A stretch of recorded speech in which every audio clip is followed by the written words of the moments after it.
9298. Let me get to the phones. Let me go to Jason. Jason's calling us from Ohio. Hey, Jason. Hi, Dan. Thanks for taking my call. You're doing a wonderful job. Thank you. I have two comments and a question. Okay. One is just encourage everyone to become debt-free with this current administration. But I think if all of us were debt-free, we'd have a lot more leverage even before the elections. But then also, I was laid off last week, and I still... America's I wouldn't trade it for anything, even though I got laid off. I'm still for the free market. And, of course, in the real world, if companies need to cut back and are on a budget, they let people go. The government should kind of follow suit. But the specific question was, I have about $15,000 in the savings or in cash. How much, Jason? 15. Okay. $1,000. Mm-hmm. And we borrowed against our 401k to pay our house off. So we have absolutely no debt but the 401k, and that's at $35,000 right now. Mm-hmm. So I'm faced with trying to decide. Obviously, I have to pay that off now that I've been laid off. Should I put any money towards that, or just take a penalty hit on it? I'm trying to figure out what to do. Well, it's a good question, Jason. Let me ask you a question. What do you think? I know this is kind of hard to answer, but what do you think your prospects are for a new job? It's fairly good, and I do have some. I've always had a construction business on the side to fall back on. Mm-hmm. So I think things will be fine, but my wife's pretty conservative, so we talked about taking some money and putting that towards a 401k, but she doesn't like that idea. Well, I'm a little concerned about it myself, Jason. I mean, I think, I don't want to see you guys, eat up a significant portion of your emergency savings for that. But the problem is, I don't want to see that, that $3,500 penalty either. Right. I don't mind the taxes. I can live with that. But I've got some concern about that $3,500 in 10% penalty that you're going to have to pay when you file your taxes. So, which you're going to need, obviously to use $3,500 of it to, for your emergency savings, from your emergency savings. Here's the thing. If you paid some of it back, you're still going to be faced with a significant penalty. So let's say you paid, $10,000 back, and you've got a $25,000. You're still going to have to pay another $2,500 in penalty.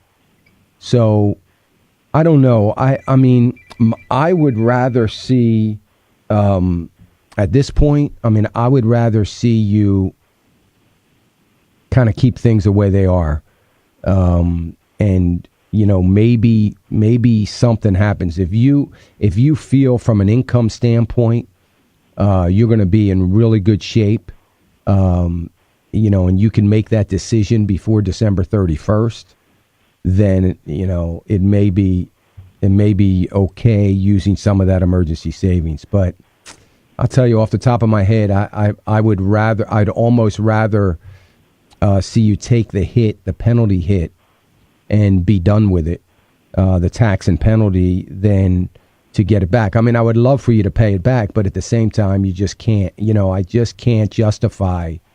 We're coming up into the harder winter. I don't know how that affects your kind of construction, but as someone who grew up in the construction industry, here that was not a good time to do anything. So, Sure. I don't. I don't know. I think you need to. I just have to agree with your wife, I guess I'll say, Jason. I think that hang in there. Let's see what December 20th brings. We've got a few weeks. Maybe something happens. But do you have a home? You own your home? Yep. And you have a family and such. I can't let you take that $15,000 of emergency savings. I'm just too afraid that it's going to be too hard to get back in there. And there's no other option. It's just 10% straight up. Yeah, there's no other option there. I mean, if had you known, you were obviously there's options. You can file for a 72T program. It's called, but it's too late for that. So no, there's no other options. I mean, you're going to have to, pay that, and it's 10% plus the taxes. So there's no way to delay it into next year. Well, no, there may be. There may be. If you went to your company and said, "Look, can I make 2 more payments on when did you get laid off last week?" Yeah, last Thursday. So ask them if they would allow you to make. So I don't know how many pay periods you would have had between now and the end of the year. But ask them, can I make the payments to my 401k through the end of the year, so that that will delay the taxes until next year, the taxes and the penalty, right. because it's going to you're still making the payments as if you were working there, so there's no need. There's not going to be any need for them or you to report that, right. So ask them if they would allow you to still make those payments, but you need to do that today. I would call them and make sure you do that, because they can make the decision. They can say, sure, no problem, but it still has to go through their third party administrator, whoever that is. And, you need to get to them in a hurry. So, okay. I would do that. That's the only way you can do it. Okay, great. I appreciate it. Okay. Thanks, Jason. I appreciate the call, and the best to you as you do that job search. And it sounds like, fortunately, you've got some work on the side you can do, and that's great. Thanks, Jason. I appreciate it. 866-300-9298. Let me go to Montana. Talk to Joshua. Hey, Joshua. Hey, Dan, how are you doing? I'm good. I'm probably warmer than you are. Go ahead. Probably, huh? Yeah. Hey, well, thank you for taking my call. And my wife and I are in the position right now, about to finish graduate school here in about a semester. And after that, we've got about 2 or 3 months, and then our financial situation changes a bit. You lose $900 of our income, but I gain a lot of my potential income after I'm state licensed. And that happens about 6 months from then. So what I'm hoping to do is look at we're looking at purchasing a second home right now. Not a second home for us, but to have a rental property. Mm-hmm. And I was hoping to see what you thought about that. Well, That's I really would. Complicated question. No. I mean, so you're thinking about right now, before all this ends, to purchase this second home, Correct. or another rental property, or a home to live in. I mean, I'm okay with it as long as you can do it financially, based on the circumstances of, losing some of these things. Are you feel pretty good about getting a job after you're finished, or do you have a job now? I have a job now, and my income vastly improves as soon as I'm state licensed. So okay, I got you. I'm sorry, I missed that part. No, that's okay. Yeah, I don't have a problem with that at all, Joshua. I mean, is it a home you're going to live in or rent out? We're going to rent out the one we're currently living in, and okay, we're going to live in the new one. Yeah, I think it's a great idea. I mean, I don't have a problem with it. I like rental properties. If you're young and you don't mind being a landlord, you can rent out that property that you have. You know what kind of shape it's in. You know what you have, and you can get it. And you can get a tenant.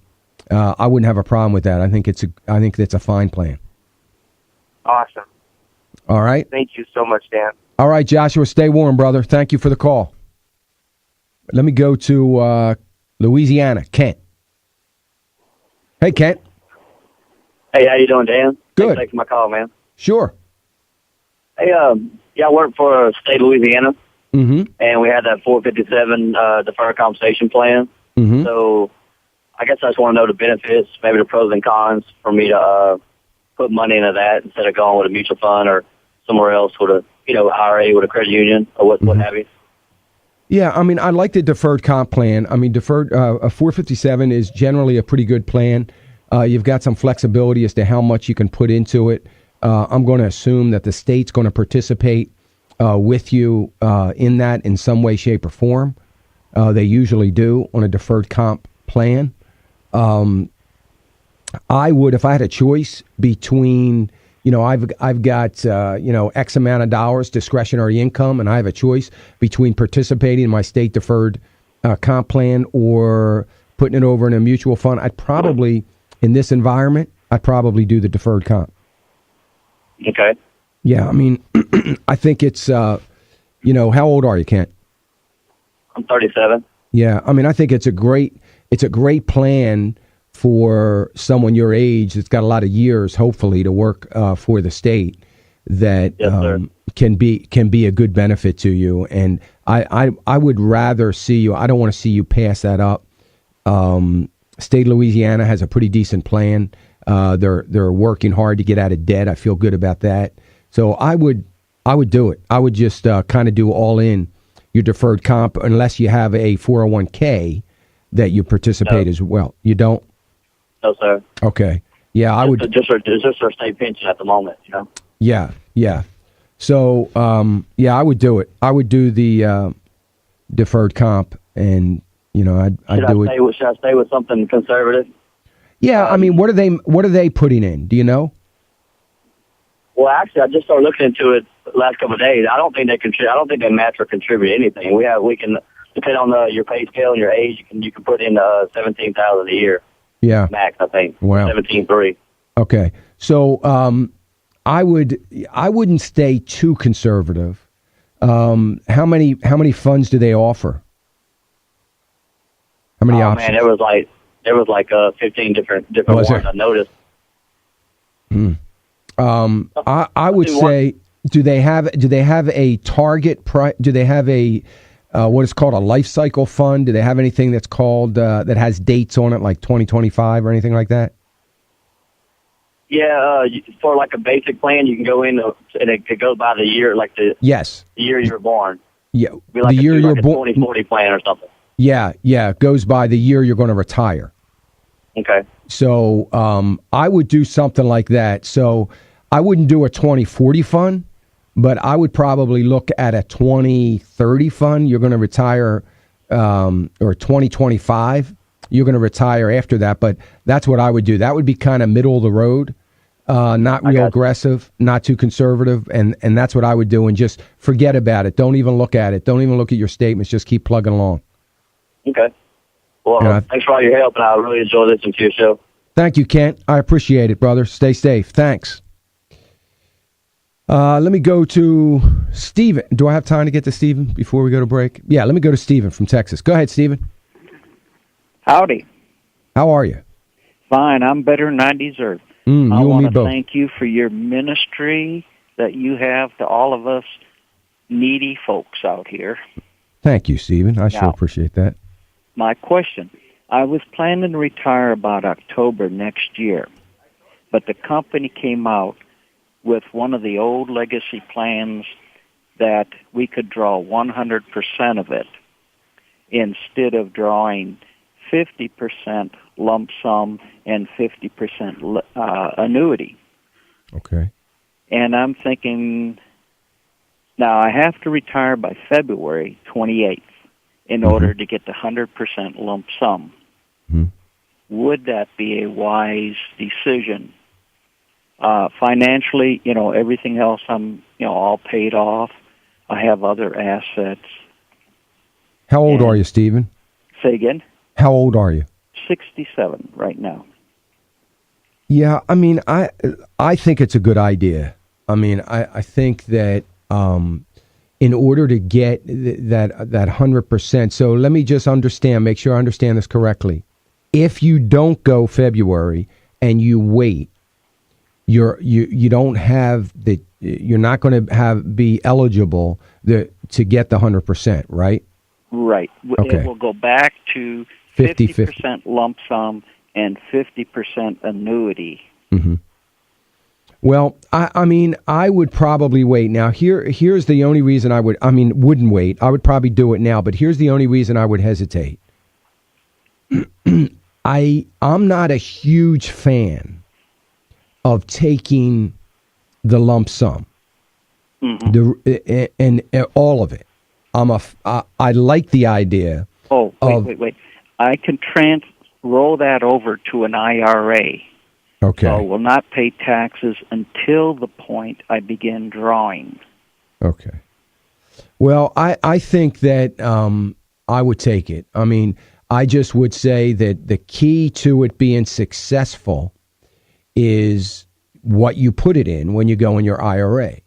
The idea of taking that 50% annuity, if you wait until October, the nice thing about that is the rate of return on that's probably going to be a lot better on that 50% than you would get, in anything else you do. And I do believe in carving out a piece like that to create some permanent income for you.